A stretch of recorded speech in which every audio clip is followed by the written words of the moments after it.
प्रधानमंत्री नरेंद्र मोदी ने कहा, पहले भारत में जन्म लेने वाले लोग पिछले जन्म का पाप का सजा समझते थे। देश और दुनिया के देशों से आरएसएस ने सुपारी ले रखी है। सुपारी हमारे देश में महिला विरोधी अनपढ़ जाहिल आदमी को प्रधानमंत्री बना करके पता लगाओ ये जमूरा किसका है, किसका है ये जाहिल जमूरा।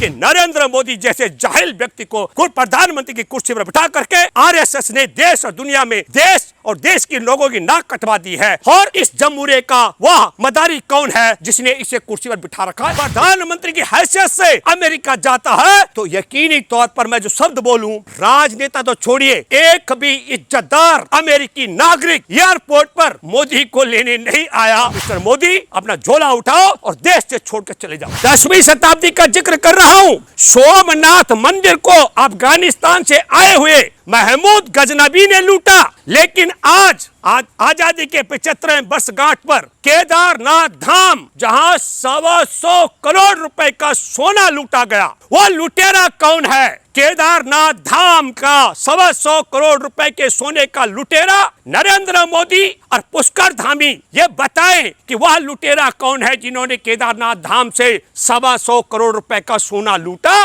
नरेंद्र मोदी के मन में केदारनाथ धाम के प्रति कोई श्रद्धा और सम्मान नहीं है, इसलिए इस पर कोई शब्द नहीं। बेटियों के विषय में जासूसी के बाद जो मन की बात है वो जुबान पर आई, चाहे वह संसद पर कही गई हो और चाहे मुख्यमंत्री रहते हुए गुजरात की बेटी की जासूसी कराने का मामला रहा हो, और चाहे गुजरात में मुख्यमंत्री रहते हुए हवाई अड्डे से गुजरात की बेटी का अपहरण करवाकर मुख्यमंत्री आवास में 2 दिन रात तक रखने का मामला हो। इससे पहले भी कई लोग गोदी मीडिया में बैठे और दूसरा अंधभक्त कहते हैं कि प्रधानमंत्री जी की जुबान चल जाती है, जुबान स्लिप हो जाती है। प्रजापिता ब्रह्मा कुमारियों के कार्यक्रम था बेटी बचाओ बेटी पढ़ाओ का। प्रधानमंत्री नरेंद्र मोदी वहां भी जिस तरीके से अमेरिकी संसद में बेटियों पर इन्वेस्ट की जगह इन्वेस्टिगेशन बोलते हैं, ठीक उसी तरीके से प्रजापिता ब्रह्मा कुमारियों के कार्यक्रम में बेटी पढ़ाओ बेटी बचाओ कार्यक्रम में नरेंद्र मोदी कहते हैं बेटी बचाओ और बेटी पढ़ाओ। नियत देखिए इस व्यक्ति की,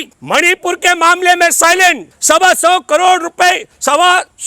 करोड़ रुपए का सोना जो चोरी हो गया केदारनाथ धाम से बड़े षड्यंत्र के तहत, उस पर मौन। जिस दिन मन की बात की उस दिन हमारे देश में गलवान घाटी के 20 जवानों की शहादत की बरसी का भी 3रा साल था, उस पर भी मौन। प्रधानमंत्री नरेंद्र मोदी ने कहा, पहले भारत में जन्म लेने वाले लोग पिछले जन्म का पाप का सजा समझते थे। तो मैं आपके माध्यम से देश के 140 करोड़ आबादी को आह्वान करता हूं कि हमारे देश में जिस तरीके से प्रधानमंत्री नरेंद्र मोदी ने दक्षिण कोरिया में जाकर यह कहा कि भारत में हिंदुस्तान में जन्म लेना पिछले जन्मों के पापों का दंड था, और अब अमेरिकी संसद में जिस तरीके से एक बेटी की जासूसी, बच्ची की जासूसी से पूरे परिवार की जासूसी कराई जा सकती है, ये नाक कटाने का काम किया, जो देश को अपमानित करने का काम किया। पहली बात तो मैं ये मानता हूं 140 करोड़ आबादी में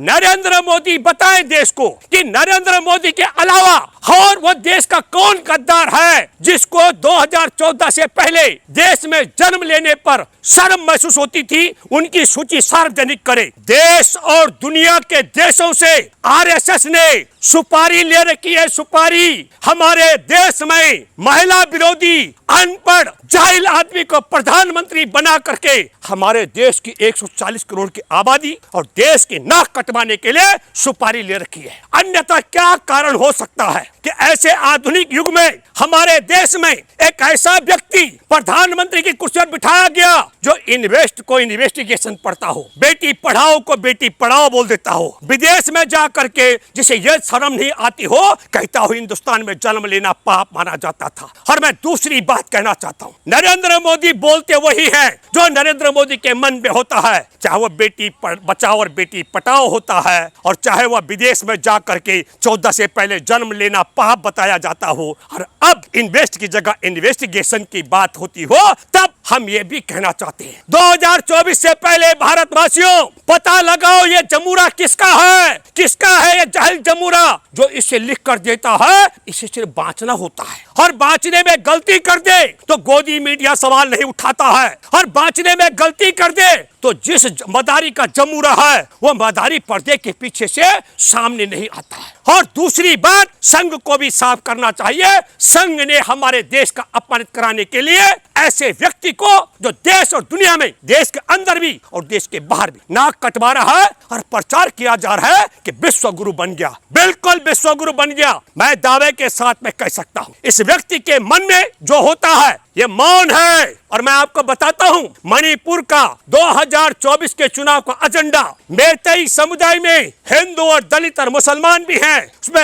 और हिंदुओं में कई जातियां हैं। जहां तक मैं जानता हूं मेरे पास पुख्ता रिपोर्ट है मणिपुर में कुकी उसको बोलते हैं यूनाइटेड कुकी लिबरेशन फ्रंट जो उनका उग्रवादी संगठन है उसके साथ भी भाजपा के तालमेल। उसके नेता ने तो कहा ही है राम माधव से लेकर के और हिमंता विश्व शर्मा पर कहा कि इन्होंने हमारे साथ में सौदेबाजी की थी। और यहाँ मेइतेई समुदाय को भी पुलिस हथियार दे रही है। इसलिए मैं कहना चाहता हूं देशवासियों और विपक्ष से भी कहता हूं 2024 से पहले ये कुकी उग्रवादियों के हाथों मेइतेई समुदाय के लोगों की हत्या करवाएंगे और फिर देश भर में छाती पीटने वाले हैं कि देखो इन ईसाइयों ने मेइतेई समुदाय में शामिल मुसलमानों को मार दिया, हिंदुओं को मार दिया, दलितों को मार दिया। ये प्रचार प्रसार ये करने वाले हैं। इसलिए मैं ये कहना चाहता हूं ये आरोप नहीं है। क्या कारण है कि देश की केंद्र और राज्य सरकार डबल इंजन की सरकार इस युद्ध को नहीं रोक पा रही है।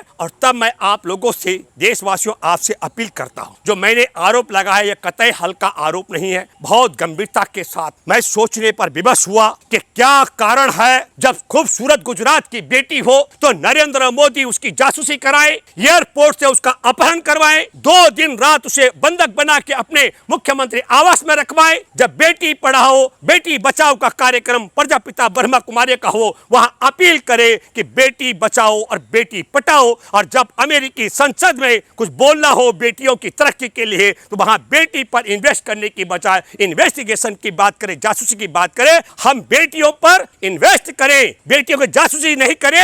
ये मैं आपसे कहना चाहता हूं। मैं व्यक्तिगत तौर पर बहुत व्यथा के साथ ये कहना चाहता हूं कि नरेंद्र मोदी जैसे जाहिल व्यक्ति को प्रधानमंत्री की कुर्सी पर बिठा करके आरएसएस ने देश और दुनिया में देश और देश के लोगों की नाक कटवा दी है। और इस जमूरे का वह मदारी कौन है जिसने इसे कुर्सी पर बिठा रखा है। ये ड्यूटी आपकी बनती है देशवासियों। 2024 से पहले इस तय तक आपको जाना पड़ेगा। आपको तुलना करनी चाहिए प्यारे देशवासियों। जब भारत को आधुनिक युग की तरफ ले जाने वाले शिक्षित देश के आजादी के नायक पंडित जवाहरलाल नेहरू प्रधानमंत्री अमेरिका जाते हैं तो दोनों बार हवाई अड्डे पर आधुनिक युग की तरफ देश को ले जाने वाले प्रधानमंत्री पंडित जवाहरलाल नेहरू का स्वागत करने के लिए स्वयं वहां के राष्ट्रपति एयरपोर्ट पर पधारते हैं। और जब हमारे देश में मदारी का अनपढ़ जमूरा आरएसएस का देश और दुनिया में नाक कटाने वाला हर देश को मूर्ति काल की तरफ ले जाने वाला यह बड़ी मूर्ति और वह बड़ी मूर्ति जब मूर्ति काल की तरफ 10,000 साल पीछे ले जाने वाला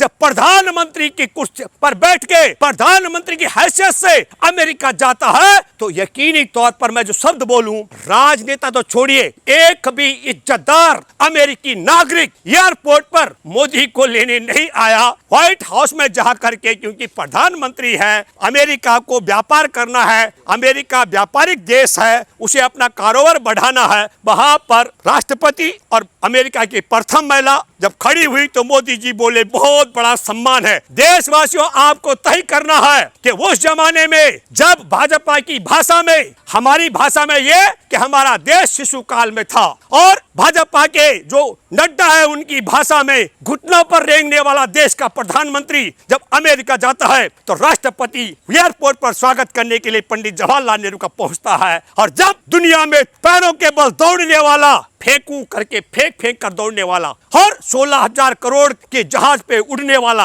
हालांकि उड़ना तो इनको चाहते बुलबुल पर, वो बुलबुल पर उड़ने वाले 16,000 करोड़ के जहाज पर घूम रहे हैं। लेकिन एयरपोर्ट पर बाइडेन तो छोड़िए, उनके मंत्री, मैं एक और बात बताना चाहता हूं। हाउडी मोदी कार्यक्रम क्या था? हमारे देश की बेटी है कमला हैरिस, हमारे भारत की मूल की बेटी कमला हैरिस राष्ट्रपति पद की उम्मीदवार थी डेमोक्रेटिक पार्टी से, उसके खिलाफ हाउडी मोदी कार्यक्रम, अब की बार ट्रंप सरकार का नारा लगाने वाला यही नरेंद्र मोदी अब तो जाकर के कमला हैरिस को भी नमस्ते किए। और आपको बताना चाहता हूं, जो वाहवाही की बात कर रहे हैं, जब सवाल किया गया भारत के लोकतंत्र अल्पसंख्यकों के विषय में, तो तोता की तरह मिमियाने लग गए थे नरेंद्र मोदी। मैं दावे के साथ में कह सकता हूं कि नरेंद्र मोदी के वहां पर दिए गए भाषण कि हम जाति, लिंग और ये सब भेद नहीं करते हैं, तत्काल खारिज कर दिया। असम के मुख्यमंत्री ने अमेरिकी राष्ट्रपति, पूरा पोस्ट राष्ट्रपति पर टिप्पणी करके, ओबामा पर, उनके रंग और मजहब पर टिप्पणी करके। उत्तर प्रदेश का समाचार है, चर्च में हमला करके उस पे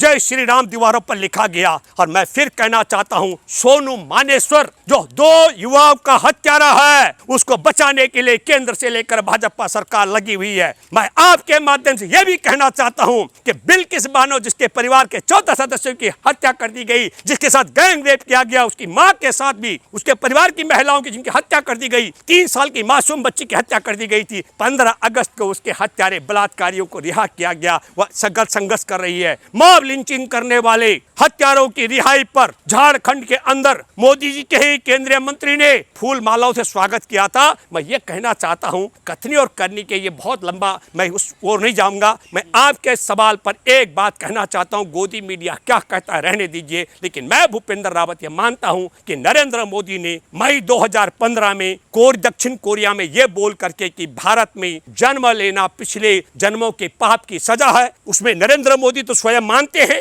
कि पाप की सजा है, लेकिन नरेंद्र मोदी के साथ ऐसे और कितने गद्दार हैं, उनकी सूची मोदी को जाहिर करनी चाहिए। मैं ये मानता हूं कि हमारे देश के अंदर 140 करोड़ आबादी में बहुत कम ऐसे गद्दार होंगे जो पूर्व जन्म का पाप की सजा मानते होंगे भारत में जन्म लेना, और जो पाप की सजा मानते हैं उनके लिए मैं अपील करता हूं, मिस्टर मोदी अपना झोला उठाओ और देश से छोड़कर चले जाओ। ये मैं कहना चाहता हूं। तो मैं ये कहता हूं कि गोदी मीडिया जो मर्जी चलाए, लेकिन कम से कम इस सच्चाई को आप इतना दूर तक चलाएं कि एक, ये मणिपुर में गृह युद्ध करा करके 2024 के चुनाव के विषाद बिठा रहे हैं, और दूसरे जमुरा जो बिठा रखा है उसका मदारी कौन है, और आरएसएस ने दुनिया के किन किन देशों से हमारे देश और देशवासियों की नाक कटाने की सुपारी ले रखी है। इसकी तह तक जाने के लिए 2024 का चुनाव इनको हराना बहुत जरूरी है। धन्यवाद।